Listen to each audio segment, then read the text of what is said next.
Hello? Hello? Hello? Hello there. Hi. How's everybody doing? I hope everybody's having a good day. Oh, man. I played 5 hours of Mart yesterday. I regret nothing. And I'll do it again. I might do it again today. We'll see. I'm just waiting for my tea to finish boiling. By that I mean I'm waiting for my water to finish boiling. I have to look through and watch through Ozma Gold's apology video now. I don't wanna. I guess I could do that on Monday and give myself a break from stupid Vic Mignogna stands. Watch I find out that Ozma Gold was, like, also a Vic Mignogna supporter. I wouldn't be surprised. I saw Pirate Software make a statement on Twitter saying he, like, agreed or thought that Osmond Gold's apology was earnest, I guess is a good word for it. I haven't seen the whole thing, but I'm a little bit suspicious. Only because his first attempt at an apology was a tweet that said, "My bad." But maybe his apology video is more legit, but I doubt it.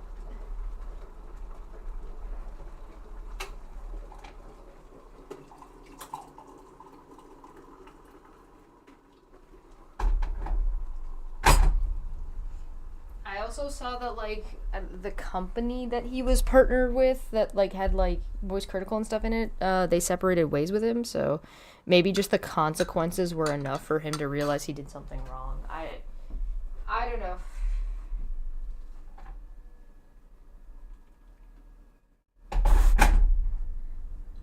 I haven't watched it yet, so I guess we'll wait and see. We'll find out soon. Alright, shall we get started on JD Vance? Alright, hello. Hi, I'm officially here. Hello, it's me. Hi, it's me. I'm the problem. I'm stuck. I need to get, like, a mat under this chair so I can roll it around easier or something. Or I can just continue to be goofy and look like I'm humping the air. Alright. We are on Vance's anti-Trump record and establishment ties. Vance was opposed to the Trump candidacy during the 2016 election. What is with JD Vance? I saw that Some More News just did a video about him recently, so I'm also going to have to watch that, but holy. Hello! I just want to play Mert, man. I don't want to have to talk about all these crazy people doing crazy things.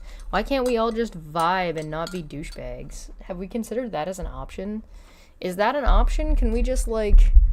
Can people just, instead of talking about things they hate online, talk about things they love? No. No, because if we don't talk about the things that we don't like, nothing ever changes. And nothing ever gets better for anybody else. It's not as simple as not liking something. Okay. You got food? Nice. Alright. As early as August 2016, Vance had announced his intention to vote third party as opposed to voting for Trump. As early as August 2016, Vance said he planned to vote for a third-party candidate, Evan McMullin, because he couldn't stomach Trump. Gross ellipses. What are you going to do this election? If you don't mind saying, end quote. Vance, my current plan is to vote either third party or, as I joked with my wife, I might write in my dog because that's about as good as it seems. But, you know... I think there's a chance, if I feel like Trump has a really good chance of winning, that I might have to hold my nose and vote for Hillary Clinton. But at the end of the day, I just feel like she is so culturally disconnected from the people that I grew up around that it would be very, very hard for me to cast my ballot for her. Really? He thinks that Hillary Clinton is far removed from, like, yeah, oh. So ultimately, I think I'll probably vote third party. I might vote for this new guy who I really like, Evan McMullin, who I actually met the other day, but I think that I'm going to vote third party because I can't stomach Trump. I think he's noxious and is leading the white working class to a very dark place, and ultimately I don't share Hillary Clinton's politics. This is from NPR Fresh Air, 08/17/2016. Vance, I think that he is noxious and leading the white working class to a very dark place. They repeated it like, yeah, you noticed that, did you? People are people, so why should it be that you and I should get along so awfully? Because people fucking suck, dude. I don't understand why people are. You know what? Conversation for another day. Conversation for Mert Mart. Remind me to tune into Mert Mart. Oh, hold on. I'll make a note. What did I say? You said people are people.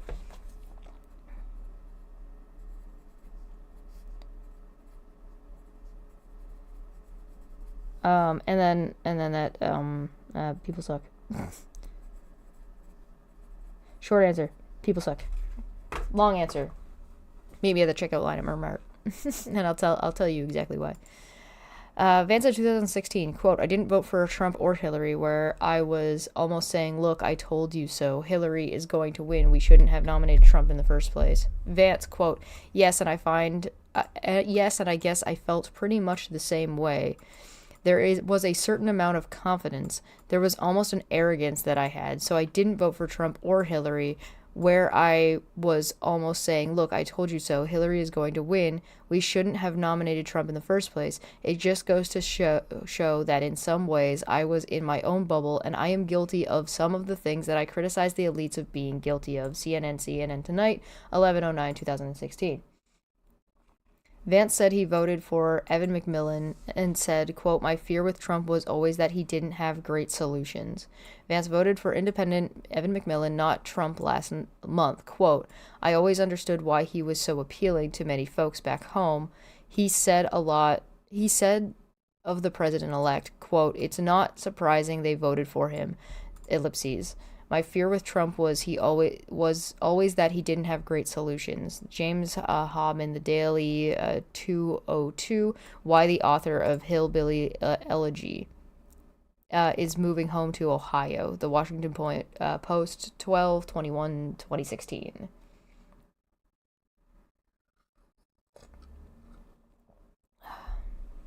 Vance, quote, I am pessimistic that you can flip the trade switch and make all these steel jobs come back to Middletown. In 2017, Vance defended people who had voted for Donald Trump, despite his incendiary rhetoric, saying a vote for Trump was a vote for Hillary Clinton. Vance, quote, yeah, I agree. The point about risk tolerance for some of the things that Trump said, I think, is a very important one. It's something I've tried to talk about with my family a lot, that if we maybe looked a little bit different, if our names were a little bit different, then maybe we wouldn't be so tolerant of some of the things he said. We wouldn't be so willing to cast it aside and say that's not really what he means, or that's not really what he thinks. The complicating factor, of course, is that the people weren't voting a binary yes or no Trump. They were necessarily voting, if not for Trump, then for Hillary Clinton. The framing I have always had to this is that there's both a substance and a process element to Trump. There's the things that he says, the policies, such as they are, that he hopes to enact. That's the substantive part of Trump. But then there's the process part of Trump, which is a criticism of the elites, a criticism of the way we engage in political discourse, a criticism specifically of the Clintons, and especially Hillary Clinton. And my sense is that the process side of Trump was very appealing to a lot of people, as a substantive side of him was at least a little bit disconcerting even to a lot of voters. Erza Klein, A Conversation with J.D. Vance, the Reluctant Interpreter of Trumpism, Vox 02/2017. I mean, I think that most people kind of thought that there were a lot of people who like the idea of draining the swamp. There's a lot of people who like the idea of, like, that they're getting fucked over by elites. And I can get behind that. I can understand that. I can agree with that. But the fact that people thought that Donald Trump wasn't one of the elites when he sits on a golden toilet is just the height of stupidity. Like, I don't know how you would look at a Donald Trump, somebody who inherited his wealth, somebody who failed at business, somebody who stole from cancer children, a sexual abuser, and thought, yeah, he's our guy. He's definitely gonna have the morals to not fuck me over, when he's been fucking over working class for decades.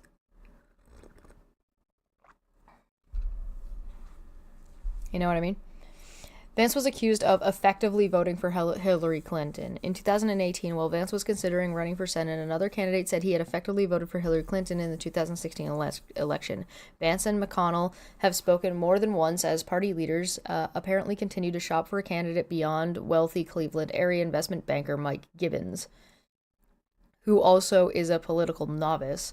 Gibbons last week signaled a willingness to invest $5 million of his own money and potentially more in the race. Gibbons' campaign spanked Vance on Wednesday for his failure to vote for Trump. Vance cast his ballot for Evan McMullin, an independent supported by conservatives opposed to Trump. Mike Gibbons was the co-chair for Trump in Ohio and never wavered in his support for the president. J.D. Vance effectively voted for Hillary Clinton when he voted against President Trump. There is only one candidate in the race who would support the president, Mike Gibbons, end quote, said Mike Biondo, a Gibbons campaign consultant. Jessica Werman and Andy Ludlow, quote, Rensani shifts gears. Sources say he pulls out of the governor's race to run for U.S. Senate, end quote. The Repository 0117. Repository? 2018. So you can see that, like, Vance was against Trump. Now he's been bullied as of 2018. And during the campaign and after the election, Vance doubted Trump's ability to be effective in office. In 2016, Vance said cynicism and frustration in the country, quote, needs to find a better outlet than Donald Trump, end quote, and said Trump was not, quote, going to make the problem better. See, I agree with that. That makes sense. Turtles are the best tetrapod according to Chesh and a Dapper. Yeah, that sounds right.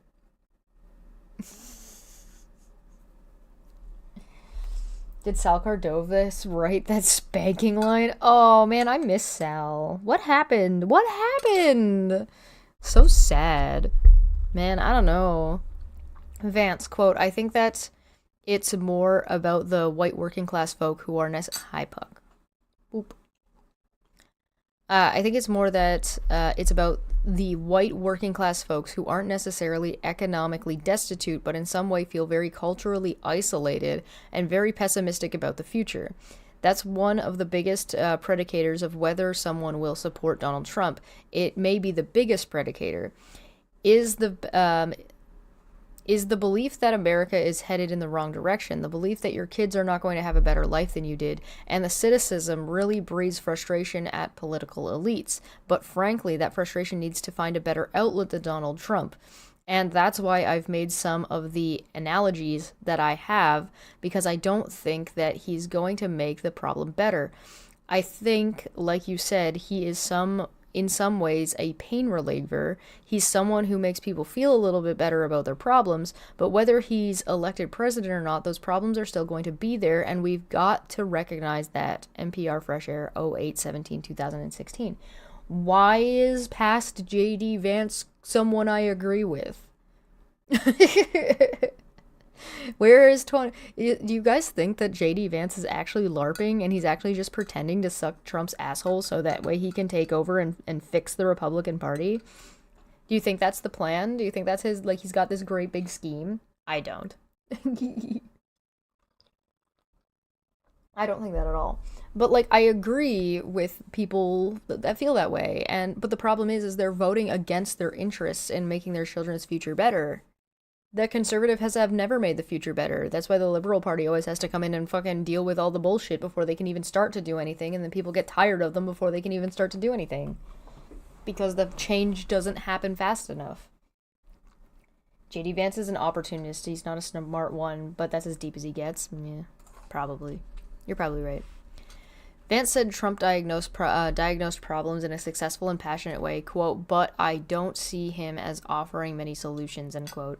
Vance, quote, well, I think one thing that they should be doing is thinking seriously about what's wrong with their in their communities and going both in personal ways, but also in the political leaders that they choose, really holding their feet to the fire and asking that they do things that will actually address their problems.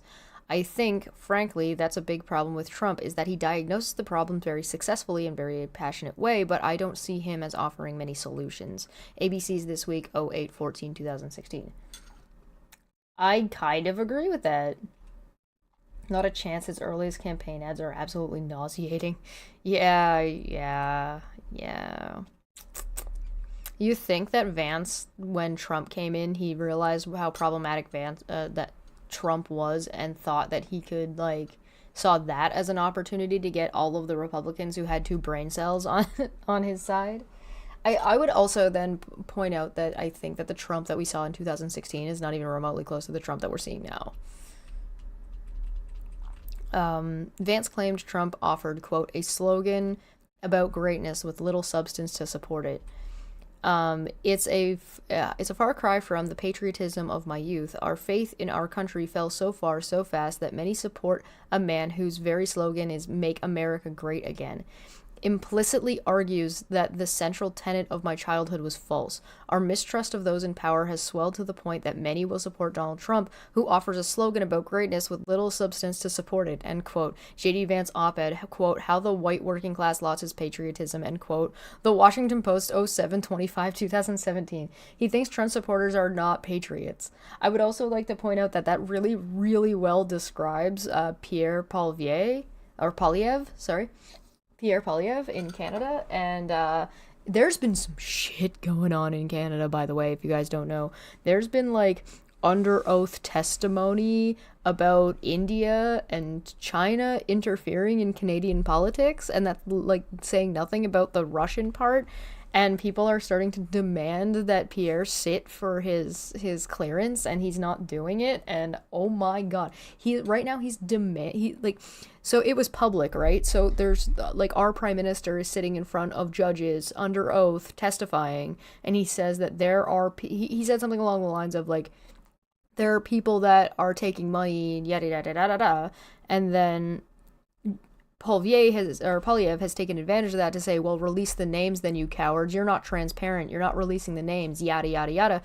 No, he knows full well that during an ongoing investigation, you cannot publicly release the names of who is being investigated and all of the people, because that tampers with the investigation. So he's trying to spin this, and it's just not going in his favor. It's just not going well for him, from what I can see. But I also think that Vance is also only halfway there with this statement. Now, maybe this is clipped out and he goes on, but I think acknowledging that Make America Great Again and that people have lost faith in the American, like, the country, I think it's an important question to ask. Why? And I think that there's one major political answer to that, and it's that the DNC ignored their constituents. The DNC had their vote, and then they forced Hillary anyway. The DNC had their vote, and then they forced Biden anyway. They didn't even have a vote this year, or this time around. So I think that's a factor. But I also think that there is another factor that has to do with America was doing great coming out of the Obama administration. So why did people feel like they needed to vote for Trump? Is it racism? Might be racism. Is it sexism? Might be sexism. Does it have something to do with the shift, the tonal shift in social media and mainstream media towards fear-mongering about America's future and fear-mongering about and just, like, spreading misinformation like crazy? Or could it be that maybe the American people felt that way and that maybe the American people felt that more Americans actually felt that way than they actually did, was because of social media Russian bots and Russian interference, where Russia's goal was to utilize social media to disable and divide the American people, of which they seem to have been successful? That maybe not as many people didn't believe in America as everybody thought, and that maybe that decline and that slip has been, and maybe it's not actually as far as maybe the fall isn't as far as people believe it is. I don't know. Just food for thought. Vance on Trump in January 2017, quote, "As for the question about whether he'll be ultimately effective, my guess is that he probably won't be, but we'll see." Remember QAnon was going on, by the way. Social media was a mistake, and yet here we are. Yeah.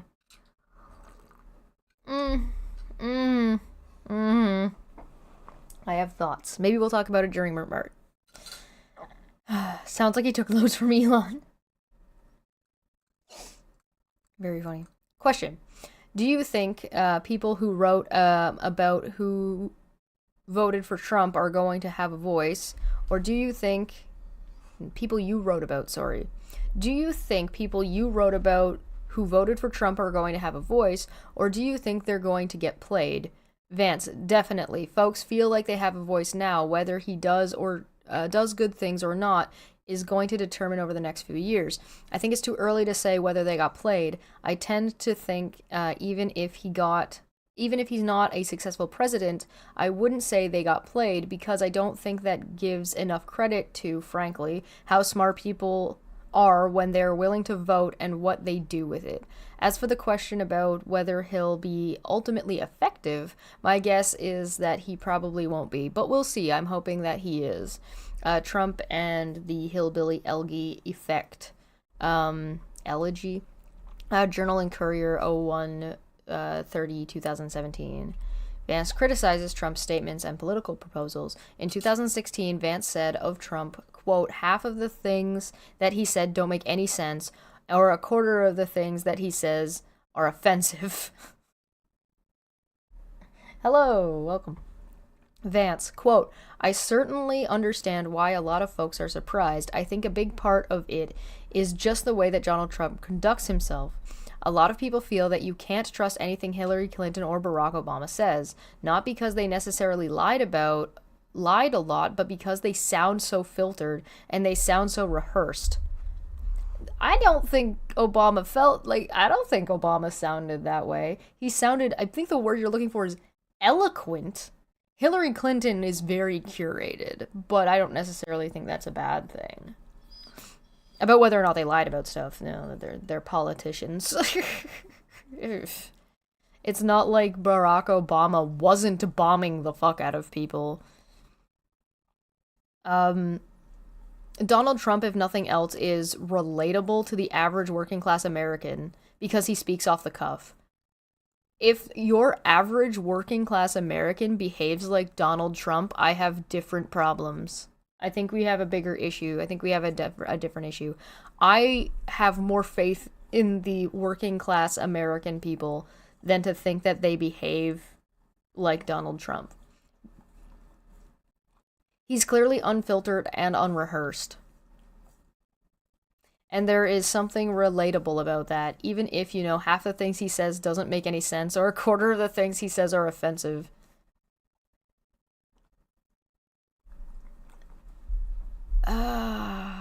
Okay.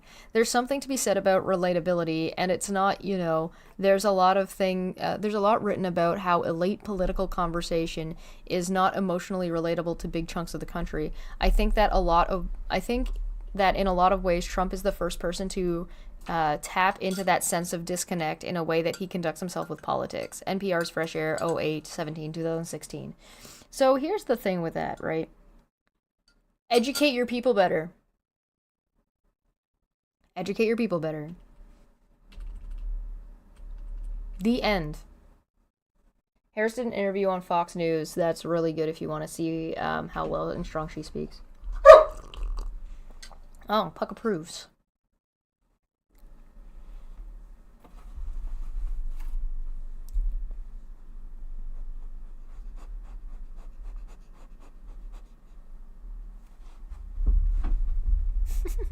In 2016, Vance said that Trump's proposals, quote, such as they are, range from immoral to absurd.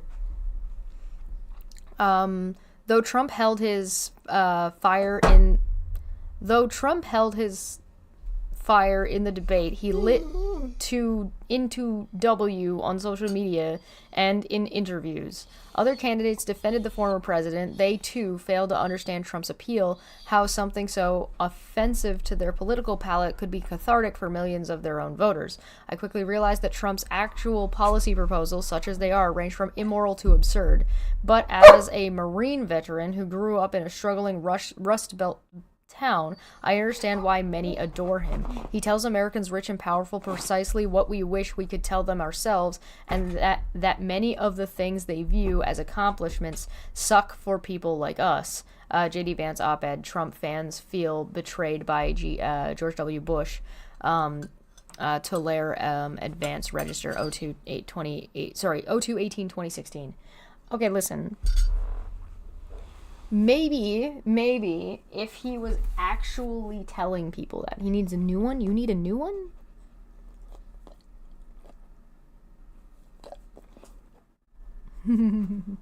Boop. I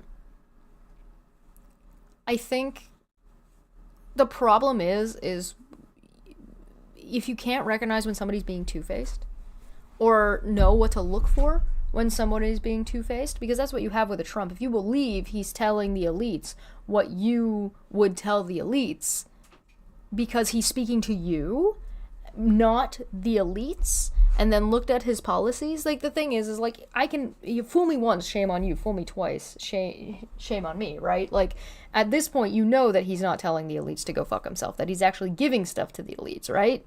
Like, he got his chance, he fucked everything up, he's fucked over you, the American people, and you're gonna vote for him again? Like, really? In a 2016 op-ed, Vance wrote that, quote, I mean, and it's not a good sign that Trump is now, or that Vance saying this is now, after seeing what happened, is now his running mate. Like, brother. In a 2016 op-ed, Vance wrote that, quote, Trump's policies, such as they are, offer little substance to those suffering from addiction, joblessness, and downward mobility. Quote, the institutional offshoot of this particular movement have monopolized the conversation. Donald Trump is the voice of poor white America.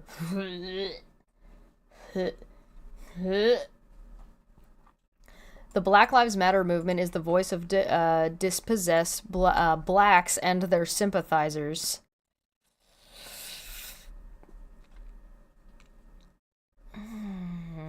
Yet if these voices have monopolized the conversation, they certainly haven't monopolized the good ideas. Trump's policies, such as they are, offer little substance to those suffering from addiction, joblessness, and downward mobility. J.D. Vance op-ed, 2 Underclasses, National Review, 08/29/2016. I feel like the main reason Trump even got elected is because people got sick of, like, didn't like Hillary Clinton, didn't like the how staged everything seemed to be, how they felt like they had no choice, so they wanted to throw a wrench into the system. They thought that Donald Trump would be a wrench into the system, and in a way he was, and in a way he was not at all.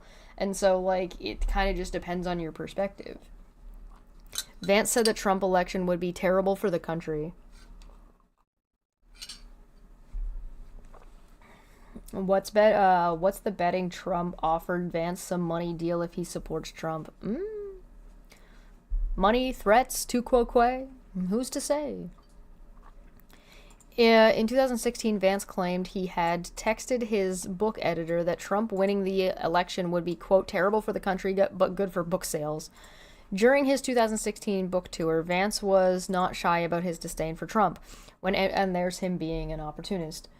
When NPR's Terry Gross asked how he planned to vote in November, he said, quote, "I think that I'm going to vote third party because I can't stomach Trump. I think that he's noxious and leading the white working class to a very dark place," which is what we read before. In the course of the conversation with Vox's Erza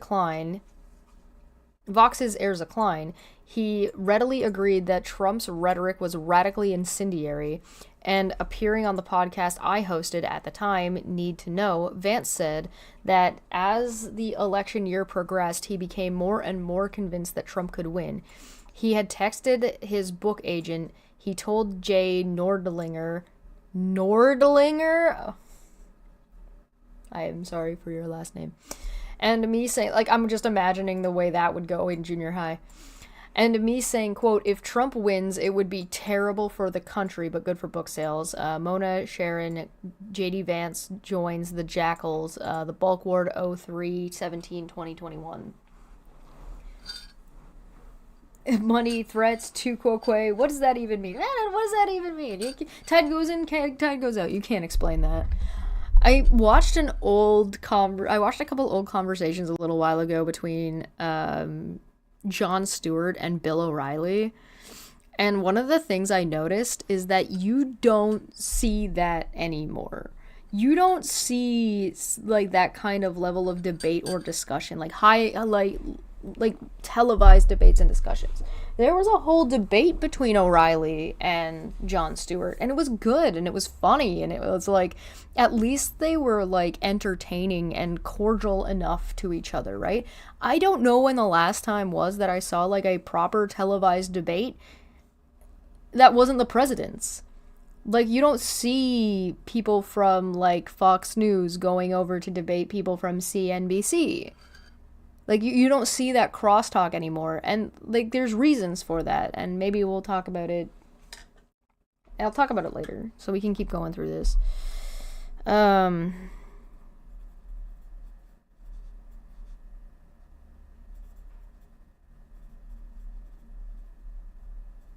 Maybe I'm just not looking in the right places. Maybe it's me. The right is desperate to find a way to target minorities in a way where they feel like America will help back them up. Using BLM incorrectly, they feel like, is a trump card to make that work. Yeah, I think you're right. I think you're right about that. Vance compared Trump to heroin and mocked MAGA for a quick high. In 2016, Vance said, quote, "What Trump offers is an easy escape from the pain, and that Trump's promises are a needle in America's collective vein. Quote, "What Trump offers is an easy escape from the pain. To every complex problem, he promises a simple solution. He can bring jobs back simply by pushing offshore companies into submission. As he told a New Hampshire crowd, folks all too familiar with the opioid scourge, he can cure the addiction epidemic by building a Mexican wall and keep the cartels out. He will spare the United States from humiliation and military defeat with indiscriminate bombing.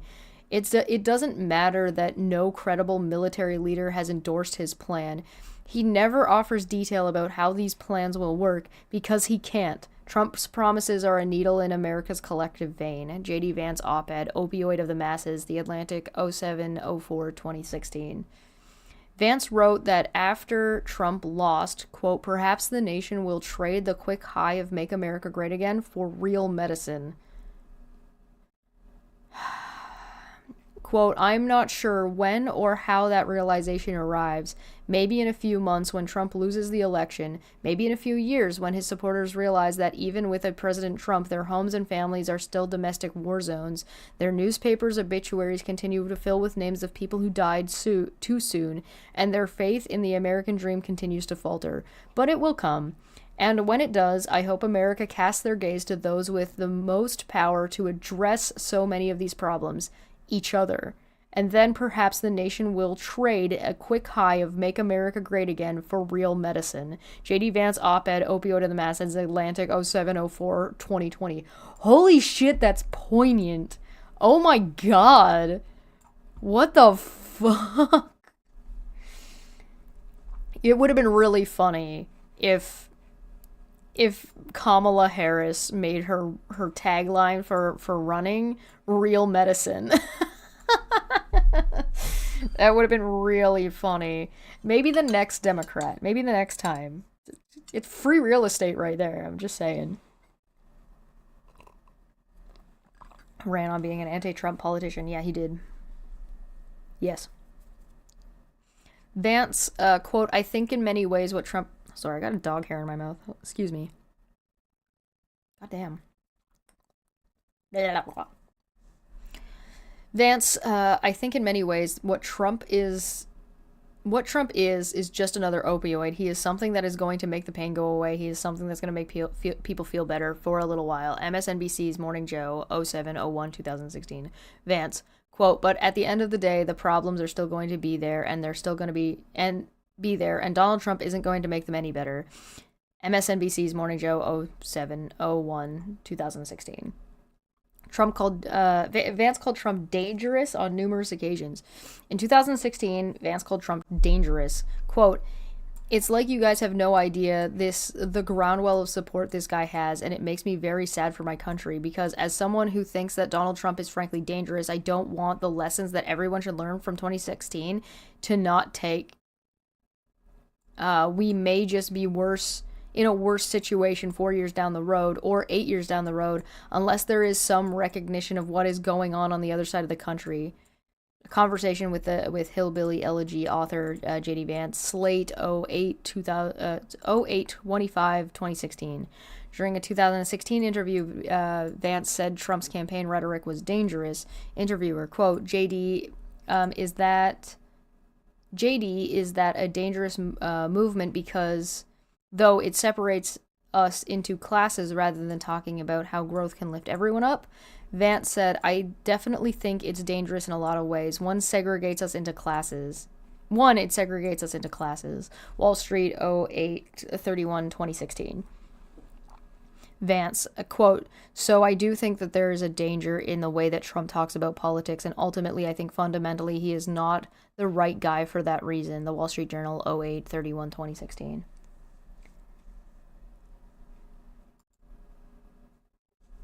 I'm still wondering if this drastic of a change could be in part because of a TBI. I don't know. Vance said voters were not attached to Trump and he would get crushed. In 2016, Vance said, quote, people are not that strongly attached to Trump, and said Trump would get crushed in the general election. Quote, thrush. Is there any such thing as Trumpism after Trump? Vance said people are not that strongly attached to Trump. He is a vehicle to attach their anger to, but they don't especially love him. He'll say something ridiculous or offensive, and they'll be like, well, I mostly agree with him, but it's not that deep of a thing. What happens to Trumpism after Trump depends on how the Republican Party answers after Trump gets crushed. If it's going to answer that the party wasn't sufficiently ideological, or what you need is a blue rehash of Reagan 80s campaigns, Trump voters are going to be pissed and find someone to project their anger onto, and then it just keeps going. Glenn Thrush, What's Going On with America's White People, Politico, 09/12/2016.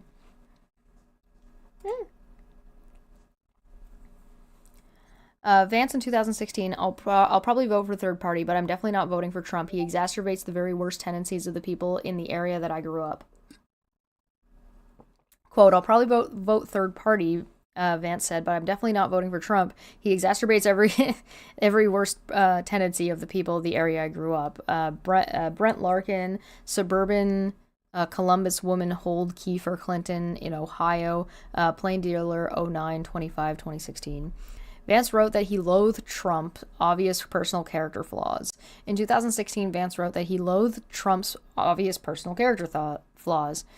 As the son of a white working-class family, I saw the Donald Trump phenomenon coming sooner than most. He had captured a zeitgeist in my country, not because they loved Trump, but because they mistrusted the institution that his opponents, Republican and Democrat, represented. There was some something sympathetic about the affinity so many felt for Trump, even though I loathe the man's obvious personal character flaws.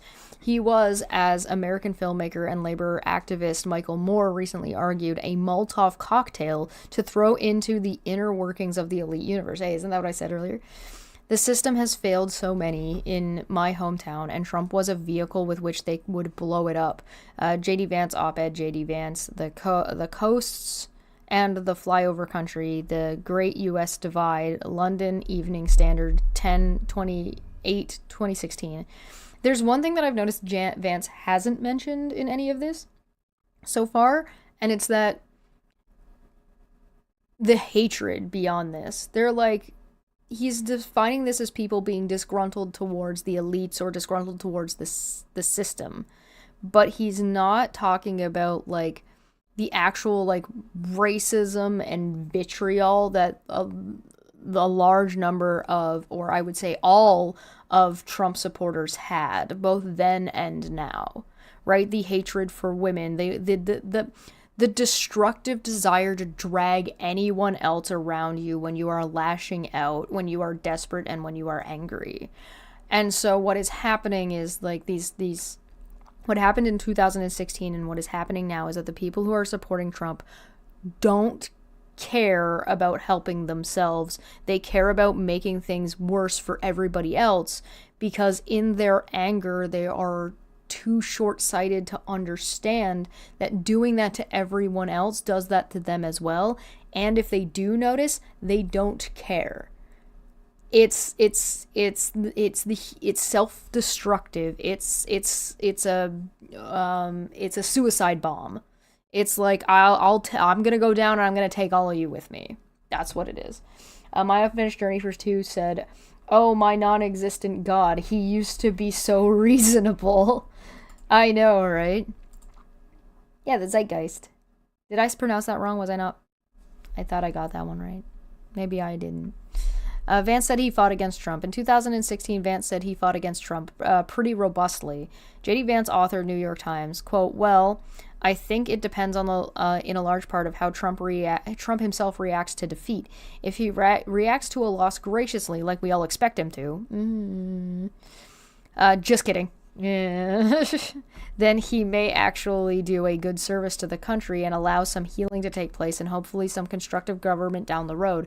But if Trump decides to go to war against the Bret Stephens of the Republican Party, those who have fought him, folks like me who have fought him pretty robustly, then I think that there's a chance that we're going to have a long-term civil war in the Republican Party where we have to figure out what we really believe." CNN's Fareed Zakaria? Nope, there's no N. Zakira, GPS 11/06/2016. Ha. Did J.D. Vance just lose that civil war? Is that what happened? Vance, quote, "And in my view, it's the folks like me who would be smart to repudiate the intellectual leaders of Trump, but recognize that the voters of Trump actually have a lot to be concerned about, and that's why he's our candidate." CNN, 11/06/2016. And we all collective, and can we as a collective of America tell Trump you're fired? Maybe. That's what this election's about, I guess. Vance said Trump was a bad 2016 candidate. In 2016, Vance said if Hillary Clinton won, he would have to come with the recognition she won, quote, "because the other party's candidate was so bad."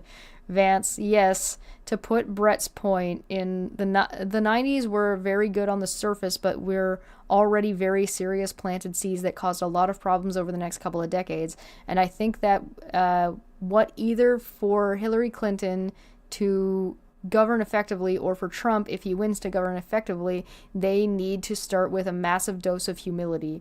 The recognition that if they won because the other party's candidate was so bad. And with that humility, hopefully will come some good measure of constructive government, because without it, I agree with Brett that we're not going to have a very effective policy or policies for the next few years. CNN, Fareed Zakira, GPS 11/06/2016. You think the real J.D. Vance was killed and replaced with a robot? You think maybe J.D. Vance is wearing so much makeup because he's actually been unalived and he's being puppeted around as a corpse? Vance said we have to reject the rhetoric of Trump. In 2016, Vance said we have to reject the rhetoric of Trump. Vance, quote. So it definitely is harder to deal with these cultural issues, and you look at all the metrics that are going on, and white working class, especially from the opioid epidemic to family breakdown, all of these metrics are moving in the wrong direction. So there's needs to be there needs to be a recognition in our culture, in our policy, and I think that what's important about this is that politics can be upstream from culture. The discourse that we have as a political group definitely affects the way that our culture changes and the way that my white working class culture responds to some of these changes. So to Brett's point, I think we have to reject the rhetoric of Trump, but we also have to recognize that there's a really complex factors that are hitting Trump's voters have to be dealt with and have to be dealt with wisely. CNN for Reeds, Zakir's GPS 1106 2016. I think that there's a little bit of takeaway we can get from this to talk about Biden's presidency, because I do not think Biden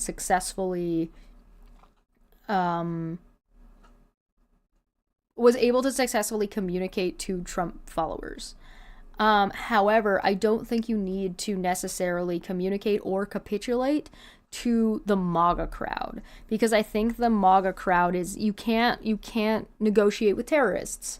And so the MAGA crowd versus the early Trump supporters, or like the 2016 Trump supporters, or like the Trump supporters during the Biden election, I do not think, I just don't think either in policy or in presentation, Biden has really done anything to quell those issues, although I don't think that he necessarily should have. It's one of those things where you have to kind of pick one or the other. You either have to try to communicate with some of these people, and some of them will be like dragged over, or what you do is you ignore them, you keep moving forward, and they follow you whether they want to or not, and then you let the policies speak for themselves, which I think is more of what Biden's goal was. I think a lot of Biden's work in office was laying groundwork to deal with the next election and the next set of government.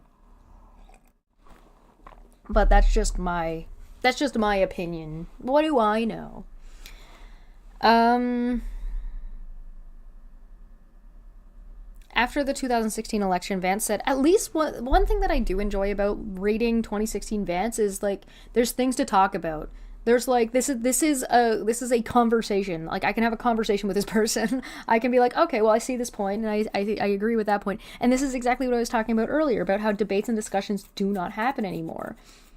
I honestly think there needs to be more of what we saw with Vance and Waltz, where they're like, hey, I agree with you on this, but I don't agree with you on this. But instead of it being the vice president debate, I think it needs to be a round table discussion where you have both of those people and one or two others maybe, and give them time to actually discuss, as opposed to just trying to throw out as much towards the American people as possible, and actually have those sit down discussions. Right? I think that would be valuable. I think that would be very, very valuable to the American people. Especially right now. Now would be a really good time to do that. Now would be a really good time for Kamala Harris to be like, hey, Republican governors, come have a conversation with me and Waltz. Come and have a conversation with me and Gavin Newsom. And we're going to have, the three of us are going to sit down, we're going to have a conversation, we're going to televise it. We're going to, debate, but we're going to, say, hey, we disagree on abortion, and then I'm going to say why I disagree, and then you say why you agree, and then we're going to go back and forth and find that American politicians should take an opportunity to try to find where they actually agree.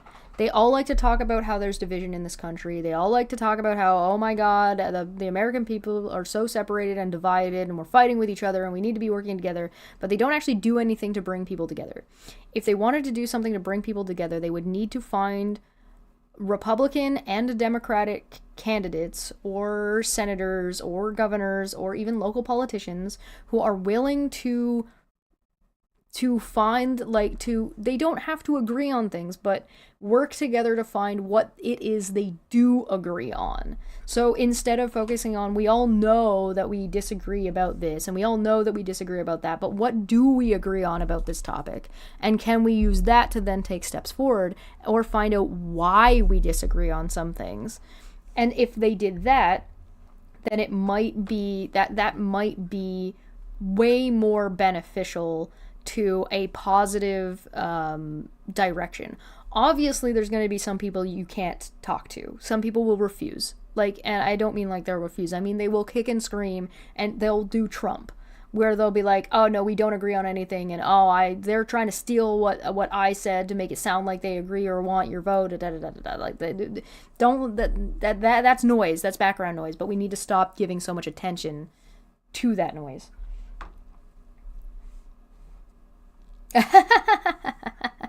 Happens.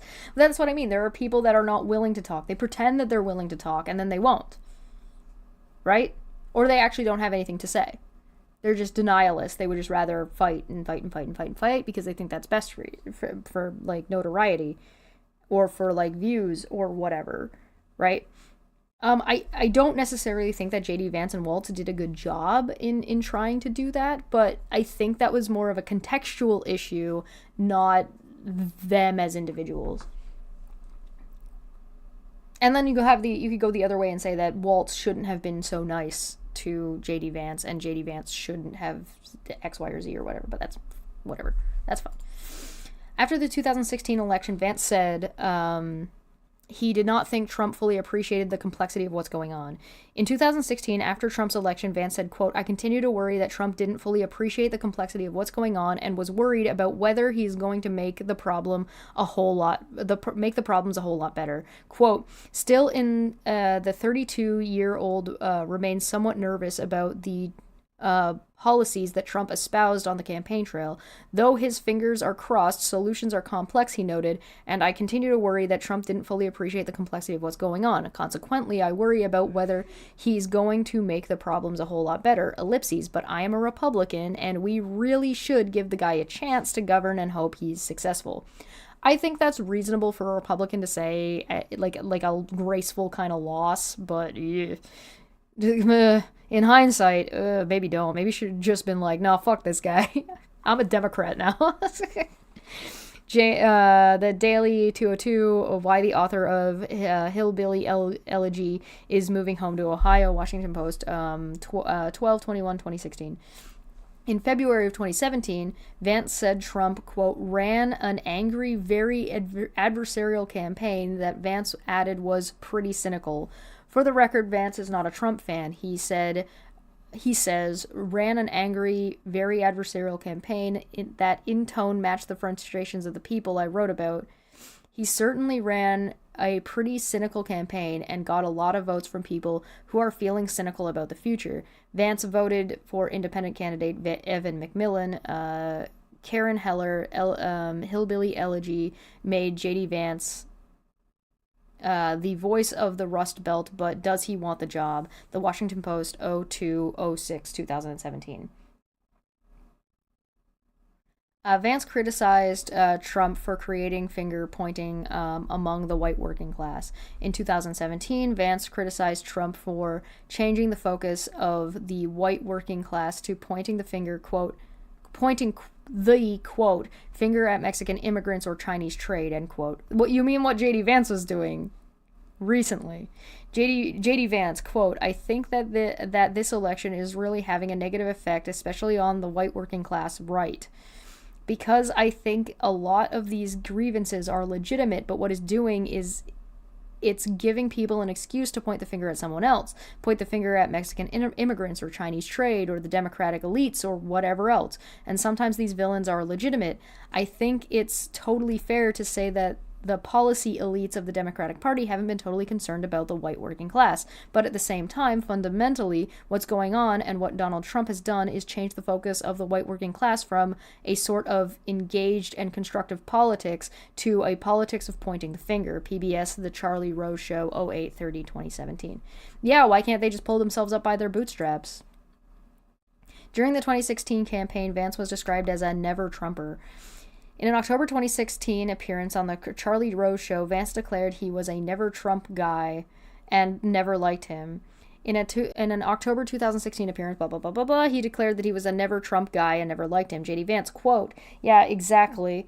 And you know that feeling, unfortunately. If you think about the political dialogue that we're already starting to have, you know, both the left and the right, there's a movement to sort of gloat over the fact that at least we're right about Donald Trump, right? I'm a never Trump guy. I never liked him. PBS, The Charlie Rose Show, 10/18/2016. Vance claimed there was a willingness from quote, willingness from the people who think a lot like I do, end quote, to say Trump was, quote, going to be a terrible candidate and that you were an idiot if you voted for him. Vance claimed that we were an idiot if you voted for him. Vance, quote, but I noticed this willingness from people who think a lot like I do. We told you so.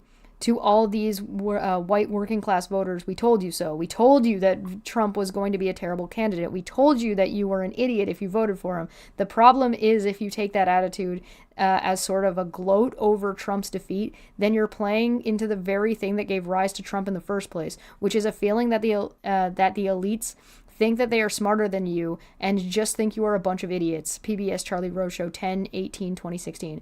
All right, hear me out. This is not a gloat. We told you so. If you vote for Trump in the next election, you were told, you were handhold. We showed you with crayons. Stop eating the crayons. This isn't a gloat. This is a beg. We told you so the first time. We're telling you so the second time. Please, we beg of you. You're an idiot if you vote for Trump. It's not... Because everything is about tone. You can gloat and be like, see, we told you so. Like, what the fuck are you doing? You were an idiot. And please don't do this.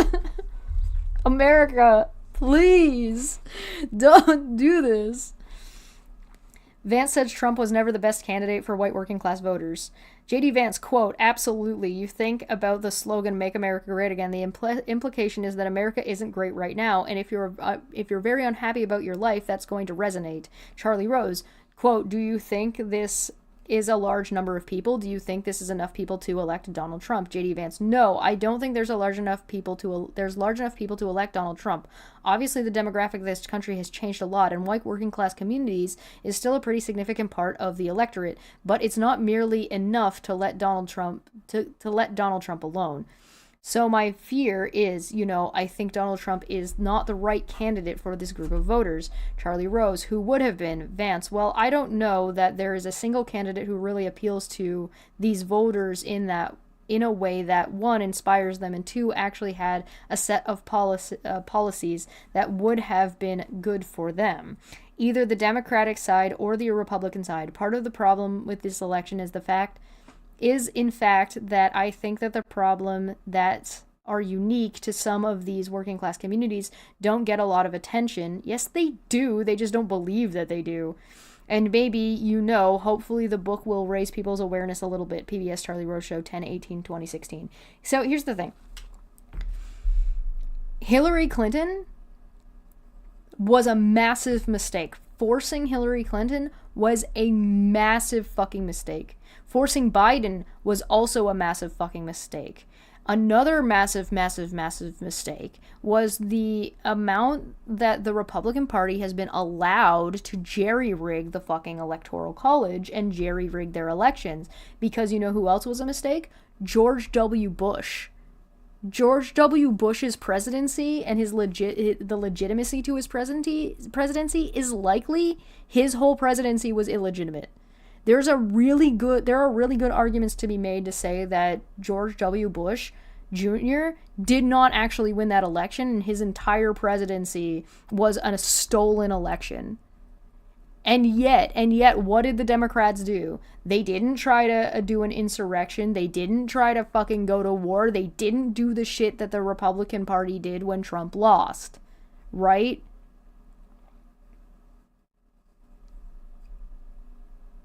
Biden has not been forced for a second term. Biden's not running for a second term. It would have been a mistake if they did. In 2016, Vance said he would certainly not vote for Trump and said that voting for him was unacceptable. Who will you choose? I will certainly not vote for Trump. I can understand why it's popular, but I find it unacceptable. Note, this interview was translated from original German to English using Google Translate. During the 2016 campaign, Vance indicated he believed the woman who accused Trump of sexual assault. In 2016, Vance indicated he believed that one of Trump's sexual assault accusers over Trump and mocked Trump for not telling the truth. In 2016, Vance indicated he believed that one of Trump's sexual assault accusers over Trump, Jessica Leeds, says Trump groped her. Quote, "These are not memories that you want to go over. It has been somewhat unnerving since Friday to be rehashing it so many times. You suppress it. It's not part of your active thinking every day. But you don't forget. Somehow or other, the armrest in the seat disappears, and it was a real shock when all of a sudden his hands were all over me. He was like an octopus. It was like he had 6 arms. He was all over the place. When he started putting his hands on my skirt, and that was it. That was it. I was out of there. I wish the stewardess would come to rescue me. And then I decided, I got up, I got my purse, and I said, I'm going back to my seat in coach. Matthews, what do you think of this? This is something, it's sort of interesting, evocative of the time, because what the fuck? What do you think of this? This is something. It's not sort of interesting, evocative of the time, because we use to say stewardess first of all. That was a flight attendant. It just gives us a sense of history. But this woman is not a show-off. She's just telling what happened so we know it, end quote. J.D. Vance, author of Hillbilly Elegy. Quote, yes, and it's sort of, it makes me think that at a fundamental, this is sort of he said, she said, right? And at the end of the day, do you believe Donald Trump, who always tells the truth? Just kidding. Or are you going to believe the woman on the tape? And I, end quote. MSNBC, Hardball, 10/12/2016.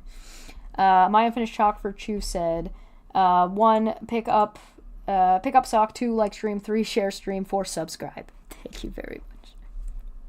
Like and subscribe. Did the like button get all glowy? Did it do that when I said that? Did the subscribe button get all glowy when I said subscribe? In 2016, it was reported that Vance tweeted, what percentage of the American population has at real Donald Trump sexually assaulted? During the 2016 campaign, Vance linked racism and xenophobia to Trump's base of support. In 2016, Vance said people who, quote, might be described as if not as racist, at least as expressing some sort of racial resentment, were supporting Trump. Vance, quote, well, I think it's important to note that definitely some of it is about race. I don't think you can be honest and deny that some of it is, but I don't think most of it is about race. And so there's this interesting question about when you poll people and they express higher levels of racial animosity or a variety of views that might be described as, if not racist, at least expressing some sort of racial resentment. What I see in those polls, frankly, is that they're following Donald Trump, not Donald Trump is following them. MSNBC, all in with Chris Hayes, 08/03/2016. So there's an acknowledgement of the racial ties that went in on this, and Trump enabling people to be racist.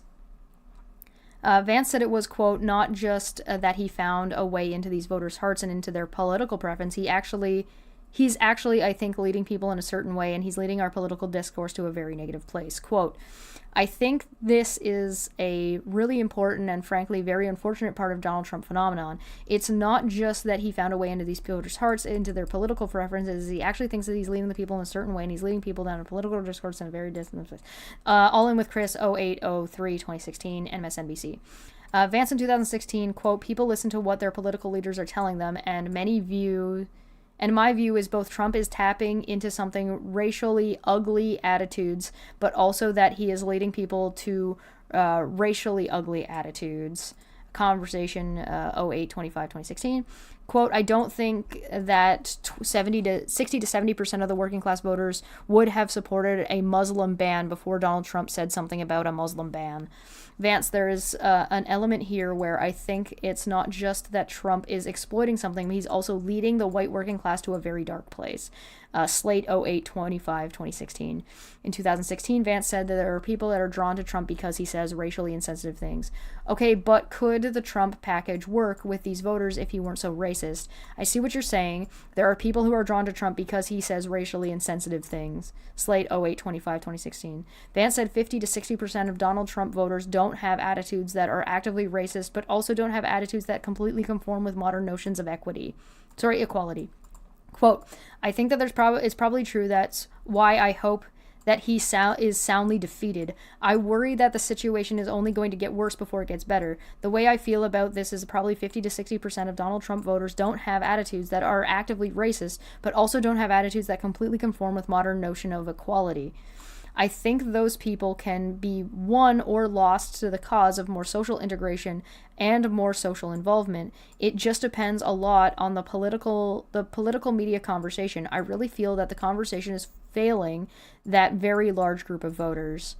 In 2016, Vance said that there was a significant chunk of Trump voters who are not racist. Vance said, well, I think the press has to be nuanced in how it recognizes that there are some parts that are racial to Donald Trump's appeal, but there are some significant chunk of his voters and his supporters who are not racist, who are just hurting in a lot of different ways. Some economic, some social, some, like I said, seeing heroin overdoses in the newspaper. And frankly, at the end of the day, I think Trump is probably going to lose this election. And the biggest question is what happens to 4 to 8 years from now when some kind of conversation we're having.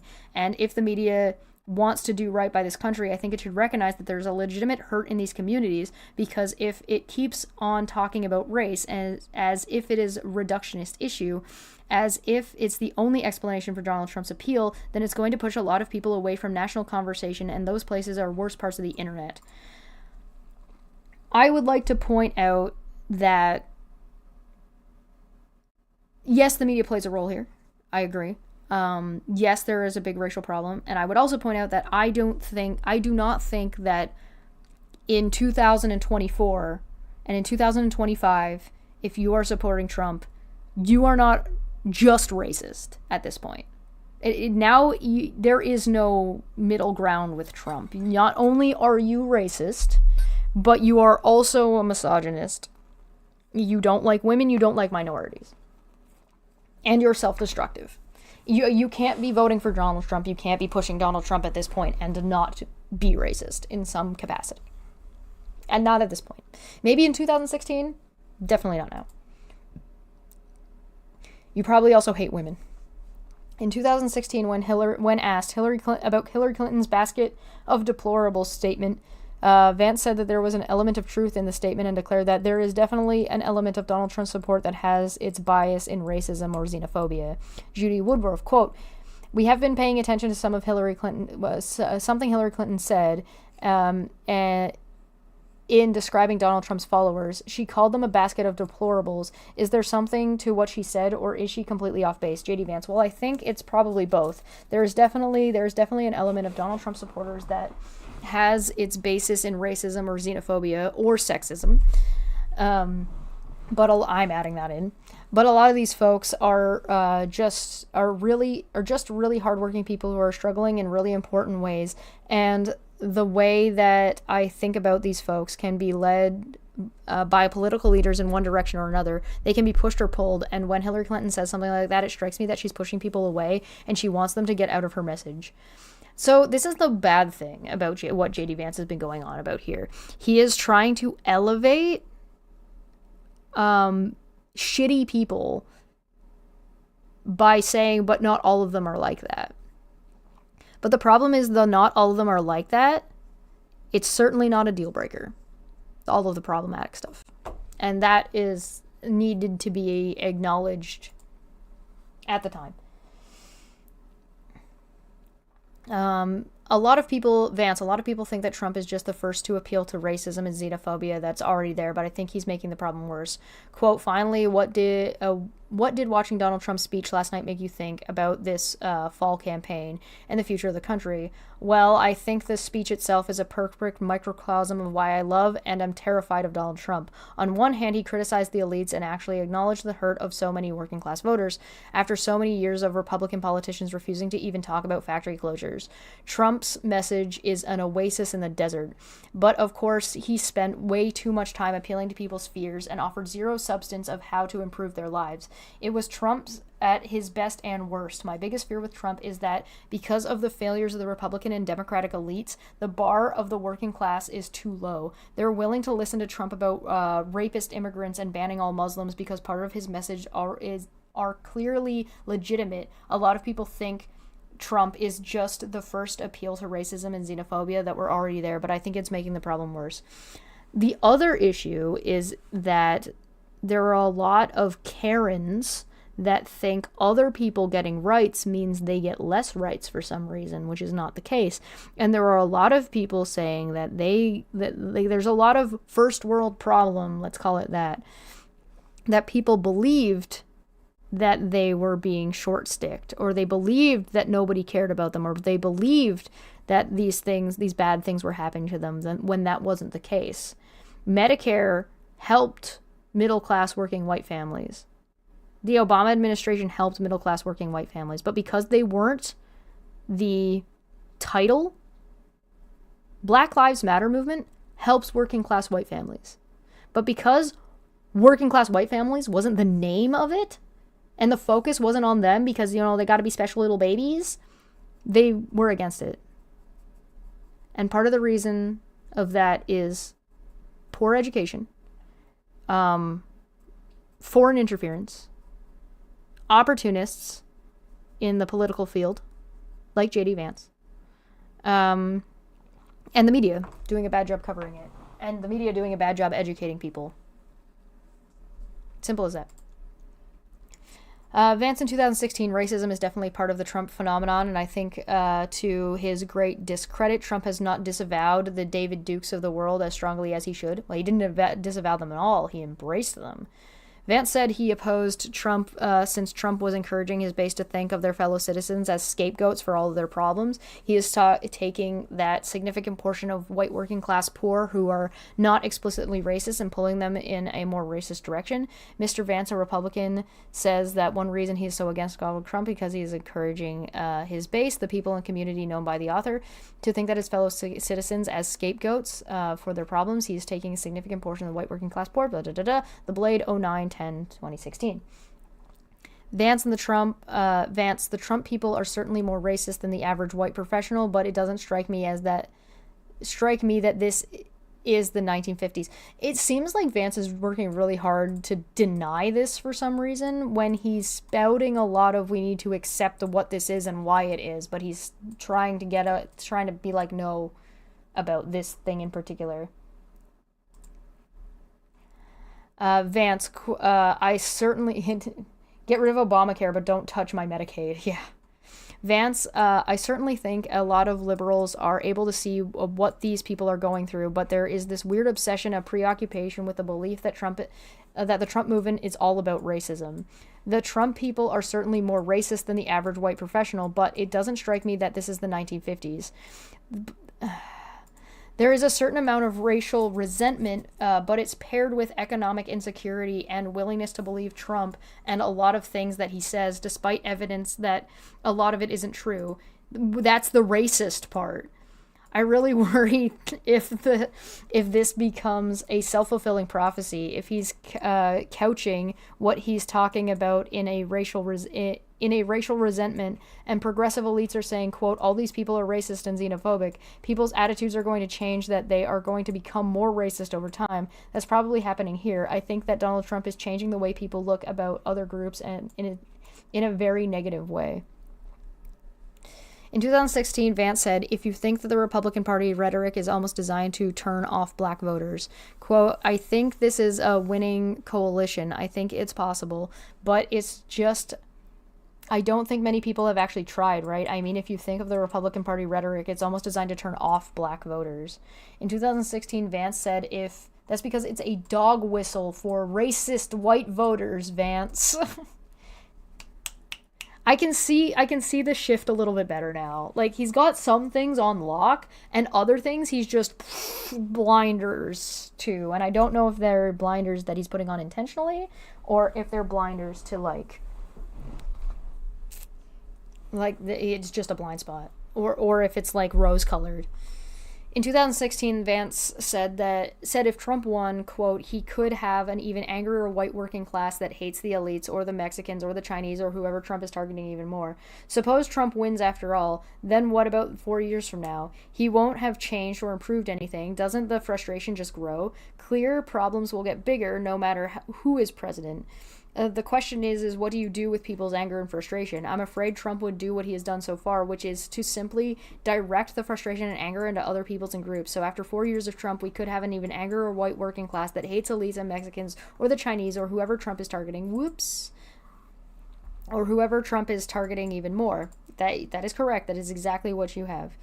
This interview was translated from the original German to English using Google Translate. In 2016, Vance said Trump doesn't speak to issues of special concern of minority voters or black voters. It's that he seems to actively antagonizing a lot of black voters. Quote, yes, well, I think that's absolutely right. It's not just that Donald Trump doesn't speak on issues of special concern of minority or black voters, that he seems to be actively antagonizing them. That was on CNN Tonight in 10/24/2016. Vance said that he had been the Republican Party strategy for 30 years. Trump seems to be taking that strategy just to the next level. Quote, unfortunately, that's been the Republican Party strategy for 30 years. I say that as a Republican who wants the party to get more black voters. Trump seems to be taking that strategy just to the next level. It shows in the polls, right, that he's not going to do especially well on Election Day. Vance said that Trump could have had a chance with African-American voters, but he really never tried. Lemon, do you, audio gap, that Trump ever had any chance, audio gap, voters? Did he blow it? Vance, quote, well, I definitely think that he could have had a chance with African-American voters, but he never really tried. And other commentators have talked about President Obama and whether House Republicans have obstructed, but at the end of the day, basically that people were not satisfied with Barack Obama and they didn't think he did as much as he could have, but that the reason why he wasn't as successful or why people were actually disappointed in him wasn't because Obama didn't try, is that the House Republicans wouldn't let him do anything ever. But at the end of the day, just for context, but at the end of the day, a lot of the problems that existed in the black community, the black/white wealth gap, the income gap, and so forth, these problems are really long term. They didn't come about during the Obama administration or the Bush administration. Well, they started with America being America. So, what do you mean?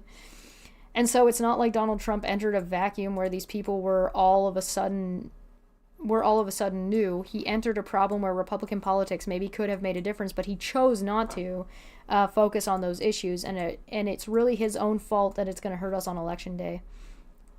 On October 16th, Vance said that he found Trump reprehensible.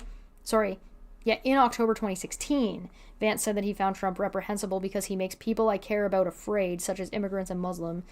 That same month, he also said, quote, Trump makes people I care about fear. Because of this, I find him reprehensible. In 2016, after the election, Vance said there was a, quote, racist part of Trump. J.D. Vance, quote, well, if you look at the data, I definitely think there's a small element of it, but I really don't think that's what's driving most of these voters. If you think about their lives, you think about, a lot of folks have said they're not necessarily racist, they're continuancing racism. But if you think about it, if you're doing it and you're doing it, you're racist. Sorry. But if you think about the opioid crisis, if you think about job crisis, if you think about the number of intersecting problems that are going on in these communities, it's not so much that they're continuance of racism as if they're saying, well, we don't like the racist part of Trump, but at least he's offering us something different, end quote. No, he's not. Okay, I disagree with this. I think the perception is less about, they're just allowing the racism because I think because they think that's going to help them. They want more racism because white working class people did better when they shoved everybody else down and stole from them. So they think their lives will be better if they're allowed to do that again. And that's what Trump does. That's Trump's policies. That's Trump's way of doing business, shoving other people down and then stealing from them so he can be successful or continue to not be in like homeless, which in any in a free market he would be. In a free market, Donald Trump has failed so much in business and in every venture in his life. The fact that he is not destitute and on the street shows you exactly where the biases are, where they're coming from, how they're happening, etc., etc., etc., and can paint a very clear picture of how some things that need to very, very much be fixed. Vance in January of 2017, quote, the message of Trump campaign was obviously not super appealing to Latino Americans, Black Americans, and so forth. That really bothered me. Question, you're a Republican, but you didn't vote for Trump. Why not? Vance instead voted for Evan McMillan, an independent candidate supported by anti-Trump conservatives. Answer, a couple of reasons. He used rhetoric that's not the best interest of the party or country. I happen to think that conservatism, when applied to the 21st century, could actually help everybody, and the message of Trump's campaign was obviously not super appealing to Latino Americans, Black Americans, and so forth. That really bothered me. In some ways, even more important than that, while I think Trump has clearly diagnosed very real problems, I didn't see any real evidence that he had much of the way of a positive solution that would address a lot of these concerns. Ellipses. I'm sort of taking a wait-and-see approach, but if he doesn't provide solutions, that's going to leave people in an even worse position than they were 4 years ago. In 2018, interesting that he says 4 years ago, meaning before the Obama administration. Ostensibly admitting that the Obama administration was good for people. In 2018, Vance was still an opponent of Trump, citing his race-related policies. In early 2018, Vance was still a critic of Trump's dog whistle politics related to race and immigration, and was skeptical on Trump's long-term strategy. Quote, the truth is that his politics are complicated. A year ago, Trump's presidency, Vance still has an ambivalent view of the man melding awe and discomfort. Quote, he is one of the few political leaders in America that recognizes the frustration and existence of large portions of Ohio, Pennsylvania, Eastern Kentucky, and so forth, Vance says. He has been and remains critical of Trump's dog whistle politics related to race immigration. He is skeptical about the president's long-term strategy. Quote, the part that is forward-looking and answers the questions, what do we do now, is just not there yet, end quote. I would like to point out, by the way, that something that might be appealing to Trump, about Trump to people, is that he makes people who disagree with him and claim disagree with him, and people who are so staunchly against him, kiss his feet. Ted Cruz. Ted Cruz was staunchly against Trump. Trump said horrible things about Ted Cruz's family, and then Ted Cruz started licking his boots. J.D. Vance criticizing Trump. J.D. Vance licking his boot. Elon Musk, viewed as a very intelligent, powerful person, said critical things about Trump, is now licking Trump's boot. Trump made a tweet saying that Elon Musk would have, basically bowed down and begged for his assistance about Twitter. And now Trump's jumping around like a fucking, performing circus monkey on stage for Trump. It makes Trump look like he is convincing. It makes Trump look like he is powerful. It makes Trump look like he knows what he's doing. Because why would all these people who were critical of him turn around and just start licking the shit off of his shoes if he's not? And I think that's a question that I haven't seen anybody actually address, and I think people should. Vance has suggested there was no sign in voter fraud in this 2016 election. Vance said voter fraud did not impact the 2016 election and said that there was no evidence of it. In 2017, Vance criticized the idea that voter fraud impacted the 2016 election in any significant way. He claimed he just does not see the evidence. Camertoa, quote, I didn't know we were going to go so far down the rabbit hole, but it has been really interesting to hear both of you. JD, what is your What did you hear in President Obama's final press conference yesterday? J.D. Vance, quote, well, I mean, one, it was obviously criticism of the idea of voter fraud affected the election in any significant way, and I think that that's right. I think Senator Santorum is right that there are an occasional cases of voter fraud, but the idea that it really affects the outcomes of our election, I just don't see the evidence. Vance once implied that Trump is prone to lying. In 2017, Vance criticized Trump for saying half-truths or lies so frequently that you actually stop taking the president literally. In 2017, Vance criticized Lemon, quote, he said Barack Obama faked his birth certificate because he was born in Africa. That is false. We know that. He said thousands of New Jersey Muslims were on TV celebrating 9/11. False. Ted Cruz's father had something to do with Lee Harvey Oswald. False. Let's not forget the inaugural crowd size, 3 to 5 million illegal voters, and the list goes on and on. There are some Americans who simply cannot trust President Trump because he is a serial liar. Do you think this time that should be different given how severe the charge is? Vance said, quote, well, I don't know if it's different or not. It certainly is a pretty severe charge, but I think you've got a point with President Trump where you to take the phrase that Selena coined, Selena coined, you start to take him not literally anymore. And that's something obviously David Nunes say today during the press conference, which is pretty striking admission from a Republican leader of Congress to say that these half-truths or lies get to such a point that they're uttered so frequently that you stop actually taking the president literally. That's pretty striking for a guy like Devin to say. Vance appeared to be critical of Trump's comments surrounding the events in Charlottesville. Following the Charlottesville protests, Vance said Trump really missed an opportunity to name the phenomenon and gives people a sense of where it comes from and show the moral leadership the people want from a president. Quote, Blitzer, what actually get your reaction to the way President Trump has handled this since Saturday? The initial statement didn't specifically name the KKK, anti-Semites, didn't mention the white supremacists, none of that by name. He did yesterday. What do you think are the way? What do you think are the way he's handled this? End quote. Vance, quote, I think the president really missed an opportunity to name this phenomenon and gives people a sense of where it comes from and show the moral leadership from people want from a president. But was the moral thing people wanted from the president, the people that voted for him, at least anyway. The thing that that's important for folks from my political side, the conservative side of the aisle, have to keep in mind that a lot of people who feel particularly or physically threatened by white supremacists, not people angry by it, the people who see it get upset by it, that's all of us. The people who feel physically threatened by it are, by and large, not those who voted for Donald Trump. When they look to that movement, I think the president needs to show leadership in saying, you may not have voted for me, but I'm coming out to deplore and criticize that particular movement as strongly as I would if it was the other side of the political spectrum. Yeah, but he doesn't, though. That was probably one of the most truthful things that Trump ever did.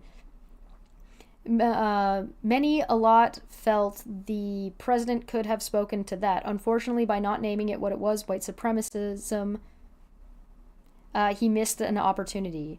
He showed you who he was. Vance, I think the president missed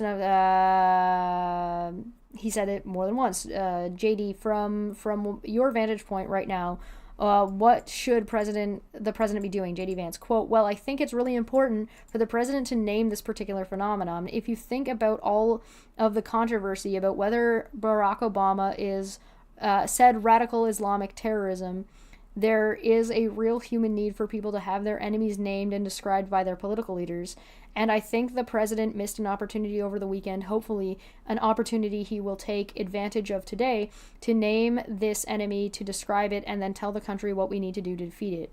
I would like to point out that what he just said here, is very, very applicable to listening to the fucking president of the United States read off Netanyahu's shitty-ass fucking garbage talking points and his propaganda.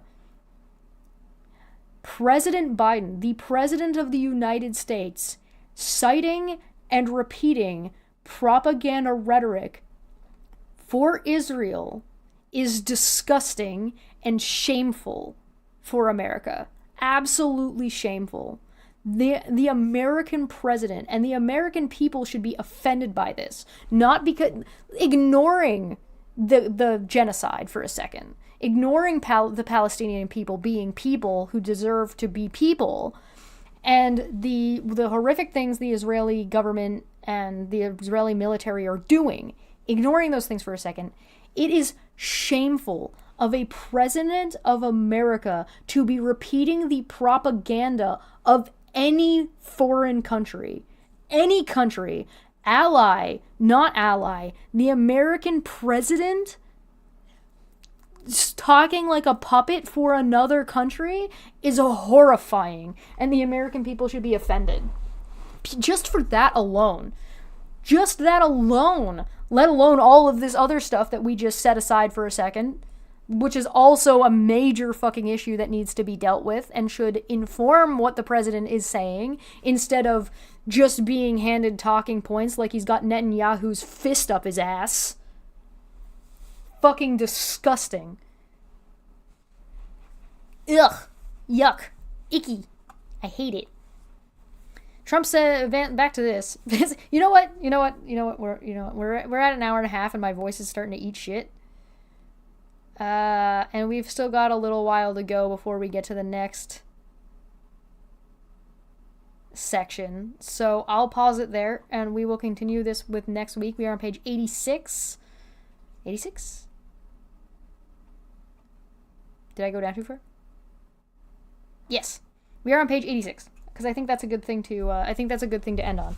If the American people aren't offended by President Biden, regardless of your political affiliation, I don't think your political affiliation should affect whether or not you're offended by your president spouting foreign propaganda talking points to you, and that he thinks you're stupid enough that you should be buying a foreign country's propaganda. And that's offensive. And the fact that the mainstream media aren't calling that out. You actually don't see that on social media. Like the punditry on that likes to call out the mainstream media for not covering this kind of stuff aren't covering it either, by the way. I haven't seen a single person say anything like that. So if you want to do me a favor and clip me talking about that really quick and post it places just to get other people talking about that, that would be great. That would be wonderful. I would really, really appreciate that because I would really like to hear what people who are far more important and far more educated and have more valuable things to say than me about it have to actually say about it. So thank you for joining me. I'm going to get out of here. Mert Mart soon. I'm probably going to start at 3 today instead of 2. The Mert Mart technically opens at 4. But I'm going to play for a little bit longer, and I'm hopefully going to do, my wrist hurts, but I'm probably going to still do some art today anyway. But thank you so much for joining me. Like, share, subscribe, all that fun shit. I will be over on Twitch doing that, so you can find me down there. I have a couple of things from this that I do want to talk about that I wrote down that I'm going to talk about and elaborate on over there. But yeah, that's it for me. Tomorrow is Dumb Fact Friday. We'll see you for that, as well as Saturday, I think, is nothing. Saturday is nothing? Saturday is nothing. Alright, so I technically don't have anything on Saturday, so I might take Saturday to talk about the Asmongold situation. But I also might just take a day off, because it's been a while since I had a day off. Thank you so much. I will be live on Twitch a little bit later. Puck is saying goodbye. Goodbye, Puck.